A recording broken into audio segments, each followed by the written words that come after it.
Okay, so I've dug some of the good black gold, as they call it. You can see I have a live worm here. And what they do is they continue to break down the different compost matters that I've added to the compost.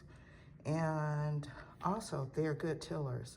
So meaning they go through the soil and, you know, make room for air, and that helps to evenly distribute the water once you put that in there.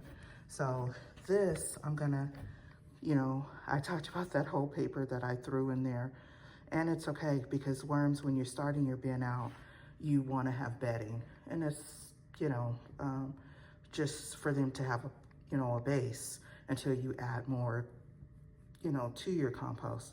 So that is what I'm gonna put into my inside bins, and my inside bins are kept in my kitchen. And this is what, you know, while we're cooking, we throw our scraps in there. And as I've already mentioned, you can, you know, use your eggs, even the egg crates, they love cardboard. But you want to avoid cardboard with tape on.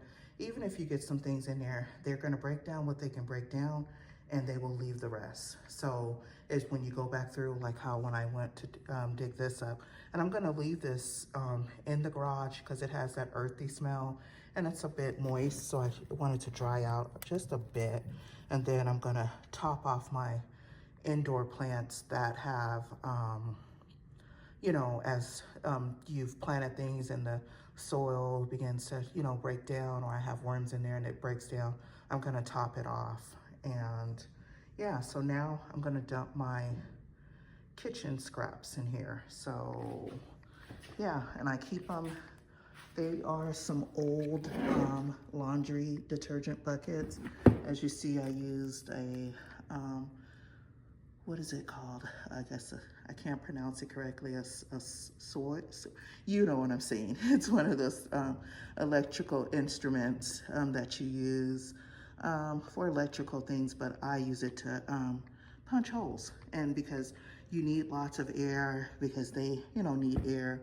Also, you don't want your compost smelling. You don't want bugs started and so on. So air is key. So I have holes all over, and I think, yeah, I have some on the bottom. So they are able to travel between the bin to the next bin. So like, that's why I have these holes up here, so they can, you know, travel down. And the way worms work,